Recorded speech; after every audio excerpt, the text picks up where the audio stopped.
This year asked me to stay. Not stay comfortable, nor stay inspired, but to stay present and accountable. Staying with complexity. 2025 began in motion, with community, dancing into the new year and intention set, festival, Vipassana retreats, applying for work, and refining my craft. Big dreams and endless possibilities. In March, I traveled back to Turtle Island, reconnecting with biological and chosen family, selling or donating most of what I owned. It was a practical shedding and a clear commitment to being here in Aotearoa, New Zealand. When I returned to Ōtautahi Christchurch in April, life immediately slowed me down. Jen's health had plummeted, and without clear reasons why. Her strength had faded, and some days, most days actually, she could barely stand for more than a few moments. What challenged me wasn't just a disruption, it was the not knowing. No diagnosis, no timeline. I had no choice but to narrow my focus, making nourishing meals, hospital visits, calm presence, asking for help, and letting fear exist without letting it take the driver's wheel directly. In that same time, our rental application was accepted after months of searching for our own home. So we moved houses while awaiting a clear diagnosis. Life didn't pause for processing. It just kept asking us to show up and do the next right thing. We both kept saying yes. I remember picking Jen up from the hospital and driving us to our new home. Relieved, exhausted, excited, all the feels.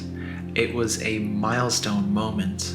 But even more importantly, there were signs that she was emerging out of a long, uncertain chrysalis. The middle of the year became an apprenticeship for what I would say a different kind of masculinity. It was one rooted in presence rather than performance. Alongside caring for Jen, I continued my work in storytelling, systems thinking, and group facilitation, learning to better hold space, guide processes, and gather communities. Men's groups and teaching and wider circles here in Ōtautahi kept me grounded while also sowing seeds. Less proving, more belonging. Jen's health rebounded and the clarity of her long-term and full recovery ensured.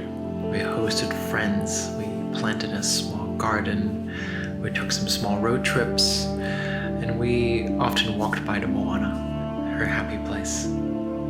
I began to speak more honestly about parts of my story that I had long kept quiet. That really shifted my relationship with my own voice. As it turns out, silence isn't neutral. My work brought me places and taught me so much. In the past couple months, I began returning to the mountains and forest solo. Those places always remind me why any of this matters.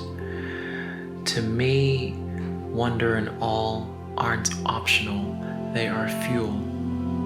So as this Gregorian year comes to a close, I also come back to gratitude. For aroha, for friendships, for health, for home, this whare, and for whenua, the land. I'm committed to being here in Aotearoa. I have been calling in accredited employers and aligned collaborators who want to build meaningful work together. The important stories, in my opinion, can no longer stay quiet. These stories of mine and others that are shaped by care, by failure, by belonging, by migration, and becoming. I'm I'm beginning to tell them in writing, in film, and in everyday conversation. We stay, we commit, we show up, and we become. This was the year I learned that staying is an active choice, and that responsibility truly begins where the avoidance ends. Thank you for being here with me in this yet another momentous year. I'm so thankful for anything and everything you've brought, whether subtle or explicit, and you guys know who you are. So, Nami Hinui, lots of thanks and lots of day.